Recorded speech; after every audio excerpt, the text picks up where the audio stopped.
Welcome back to Whiskey RP. Today our primary focus is going to be on getting some goats, and the first thing we're going to need for that is some feed for them. I'm going to drive around. We figured out how to adjust the mower to actually do swaths for us. We potentially might sell the windrower. But the first things first, we're going to, loop around our property multiple times, get a good amount of this cut.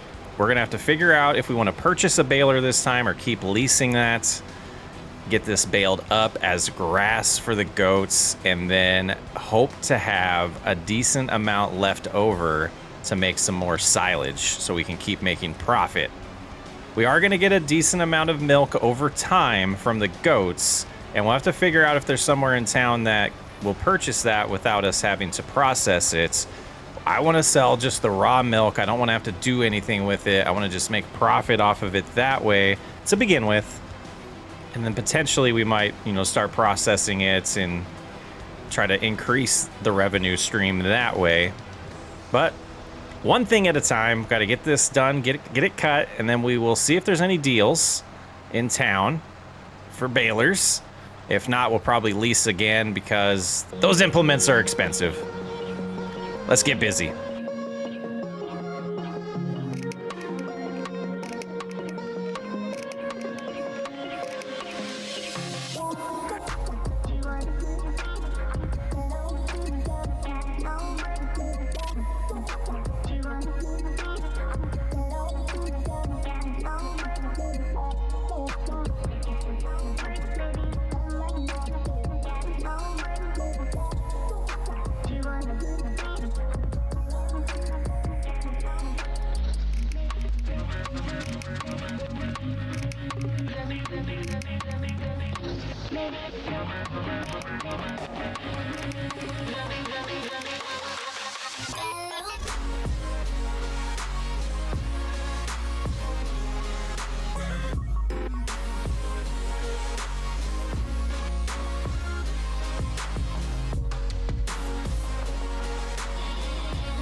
And finishing up the last pass, it ended up being a little skinny one here. Shouldn't be a bad thing.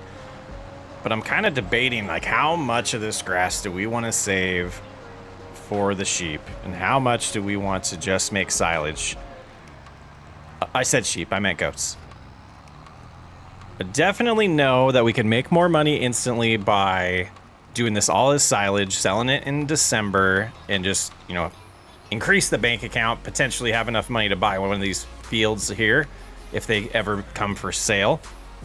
But I think it's more important to start building some revenue streams. And that's what it's all about today. We could have used the Ford, it now occurs to me, but we did use the John Deere for this job. There'll be plenty of jobs for the Ford to do in the future. Let's go ahead and grab the windrower if we can. We'll have to bump it a little bit. Go ahead and move this a little bit, and I don't know if it'll damage it, but let's just use these forks. Just, move it just a hair. That should be good. We should be able to hook up to it now. But we are going to head into the dealership, and we need to get a baler is on our list.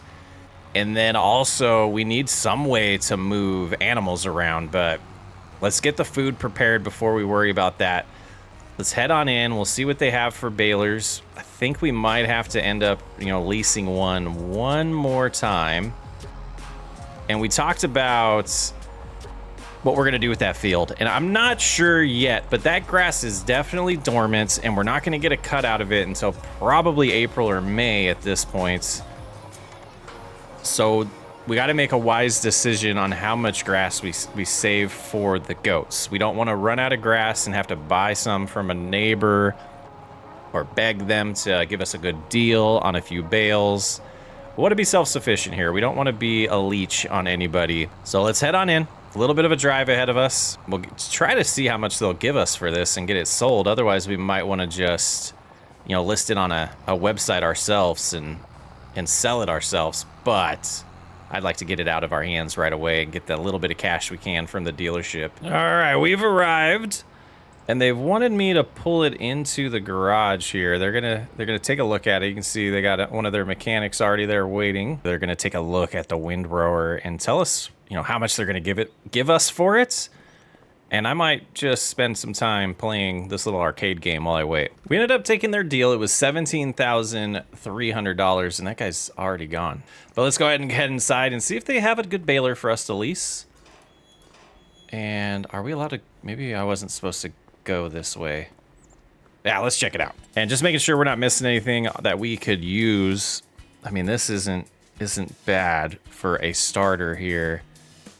On sale, we could get it for $11,000. There's some upgrades there that they're trying to you know, trick people into. But it looks like right here is where we could get it for $11,000. We already have a trailer. The grain cart would be nice, and we could do that upgrade for $6,500 later. I don't know if I'm ready to pull the trigger on that yet. And today we're going to spend another about $6,000 on leasing the baler, and I believe we're able to configure that to not wrap at first, and then we can turn that back on later. If that's not the case, we're in trouble. But I think it'll work. It is nice that they give us a full set of bale wrap and netting to start with. There might be a little expense on that today as well, but we have $142,000. I do have a lunch meeting with Walter today. I did get a hold of him, so he's gonna catch me up on what's happening.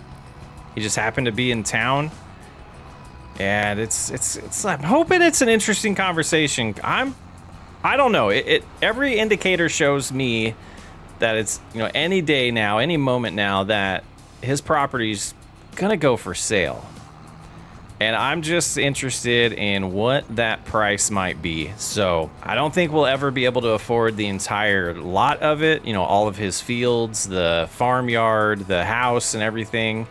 But maybe we can get him to sell us one of the fields, possibly. But I'll definitely keep you updated after that happens and let you know. We definitely need to find a way to jumpstart getting more fields, because we're gonna need a lot of barley. We're gonna need a lot of all the ingredients for whiskey and beer. It's time to start negotiating and try to figure that out. But let's go get this stuff baled. We also are looking into getting a used trailer to pull the animals, an animal trailer. So when we go pick up the goats later today, we got a lot to get accomplished, a lot of information to find out potentially too. Should be a good day for us. We sure did start pretty close to the fence here. It's going to be somewhat of a challenge to get this, but we should be able to just drive on top of the grass and back up, you know, straighten out and back up. Yeah, that's not too bad.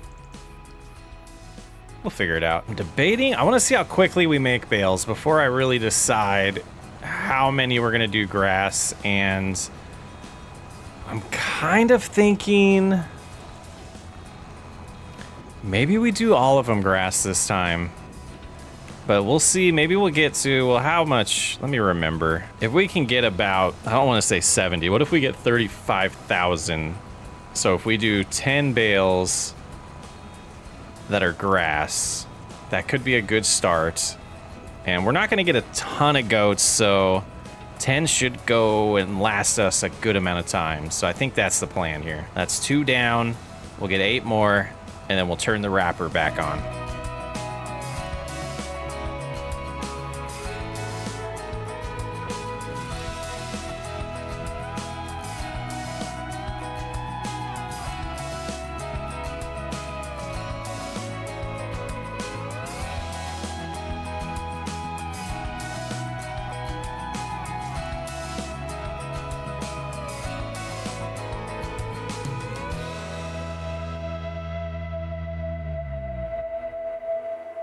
And there's the 10th one. I think I'm going to push it to 15. Being that we've barely completed the headland and we're already at 10, I feel confident doing another 5, and then we'll turn the wrapper on. And at that point, we'll start making the silage bales.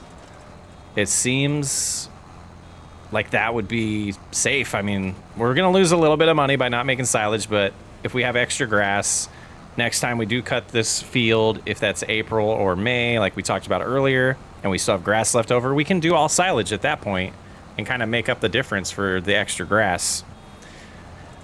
That's the plan. And there's bale number 15. After this drops, I'll pull this lever here and that'll reactivate the bale wrapper. And we'll test that out here. It shouldn't take too long to get another bale. These are somewhat small. They'll be easy to move around with this John Deere and the front loader. But they do fill up quick. So lots of stopping. And let's see if this did the trick. It did.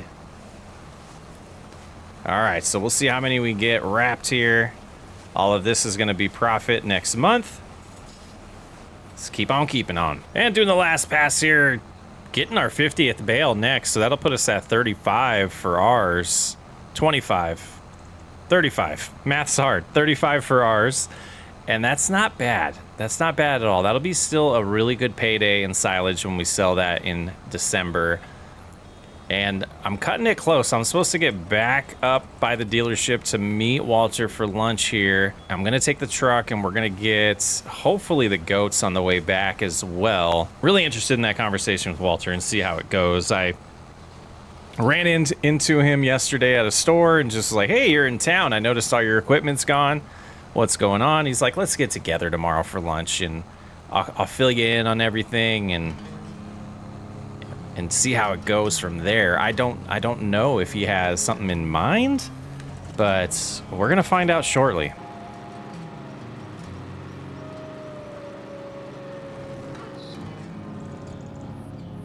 I'm gonna watch the replay back on that. Driving straight and just flipping is insane. All right, we're at Applebee's today. All right, let's head on in, buddy. Well, that was beyond exciting. Oh, we can't park in the handicap spot, though. That'll do right there. Oh, man. Okay, I'm not going to spoil it yet, but I got some interesting news for you guys. We're here, though. We need to get a trailer to be able to move some animals around, and is that something you guys got for me? We did have a message out to a broker, but we are going to spend $25,000 on this. Well, let's lease this for now. And if we do hear from that broker, we'll buy our own at a discounted price, and gosh, only out $1,200 at the moment. Let's go ahead and hook it up to the truck, and we're gonna figure out exactly in town where we need to go to purchase these baby goats. All right, well, anybody knows, let me know where the animal dealer is. We were gonna, actually pick them up this time, but we have this leased. We paid for the lease. We're just gonna purchase them through the animal pen at the house. And I do want to have one of these owned for when we sell them, but if there's not an animal dealer on this map, then we won't be doing it that way. I didn't see it on the icons. It could be one of those things where we could fly around and try to find it, but I didn't see one. So we're gonna head home, do it that way, and get back into. All right, we are back with our new goats. Let's get them moved into the pen. 10 baby goats. It's gonna be a little bit before they produce milk for us, but I'm not as lonely. And that's what this was all about. Not being lonely.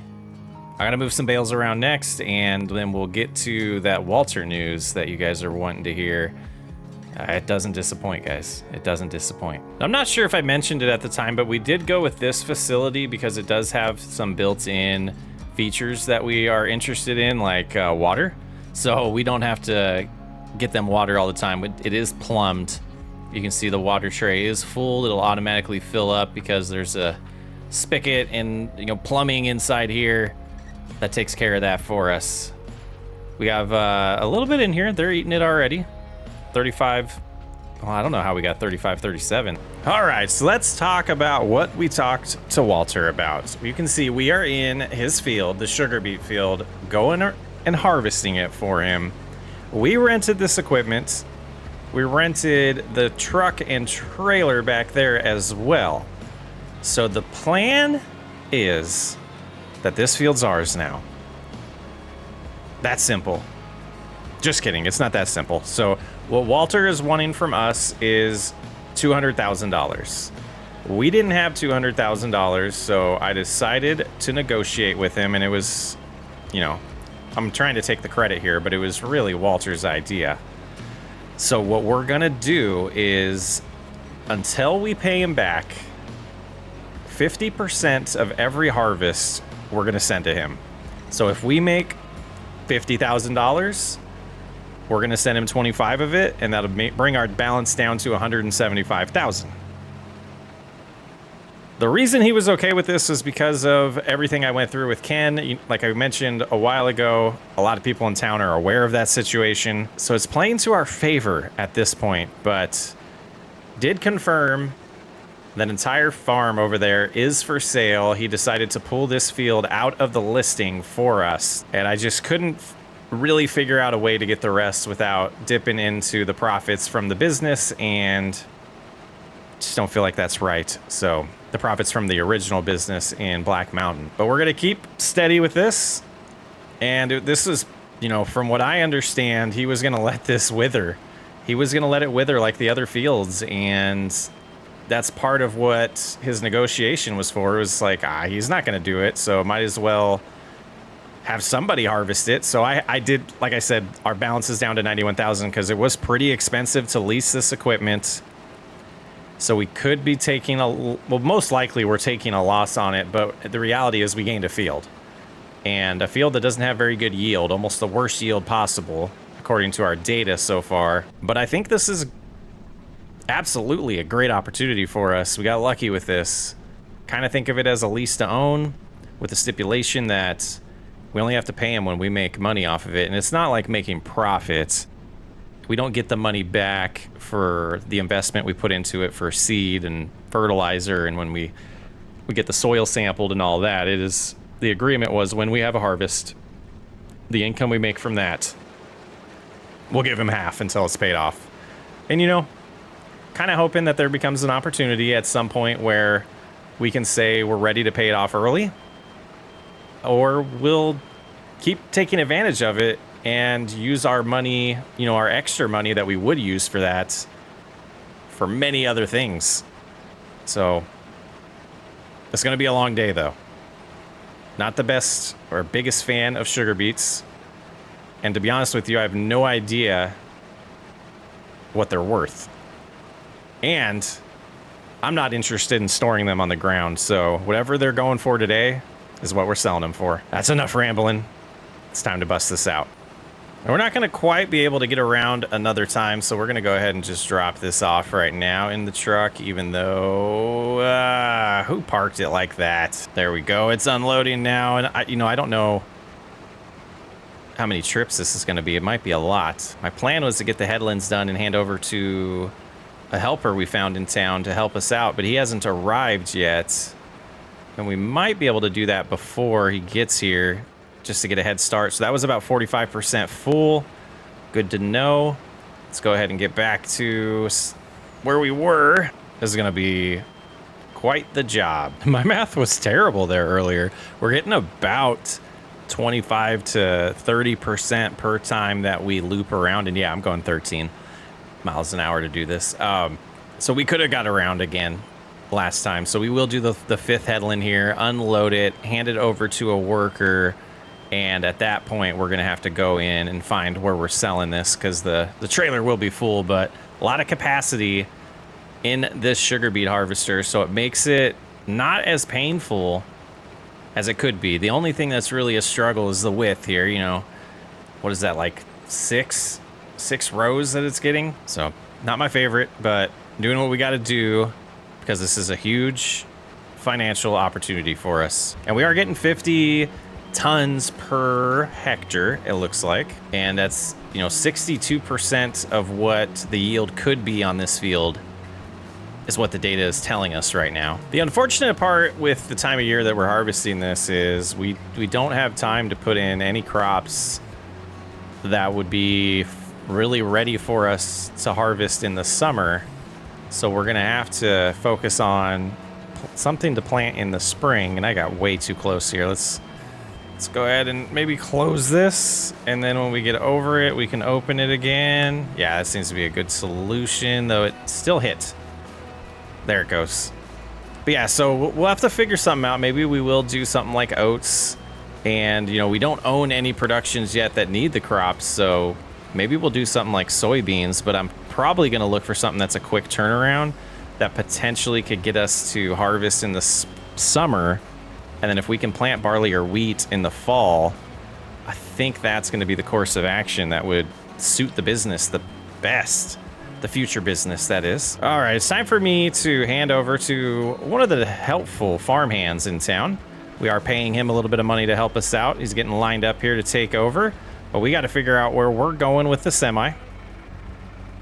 See what our first trip is going to bring us financially. Let's open up our tablet here and take a look. All types of establishments in town take sugar beets, but we found one that is paying the most for it right now, which is only $602 per 1,000 liters. We have 59,000 here so far. It's gonna make pretty decent payday. If we can do 3 of these trips, we're gonna take a good chunk out of that debt already. It feels like debt, but in all the times that I've taken out loans, this feels like the safest way to do it. There's no timetable on it. On the trust system, he's plugged into our precision farming data so he can see how much we yield on it. So there's no real way for him to lose or us to not follow through with the loan. And if we do get caught doing something like that, then we lose the field. So it's in our best interest to honor our word. Let's get this going, see what this first load brings in. So 35,000 so far. So what I think we'll do is we'll get this entire harvest done, get everything sold, look at the financial reports, and at that point we can figure out what we can pay Walter this time, or what we're required to pay Walter this time. We finally made it back, and our worker is making pretty good progress. Not too bad.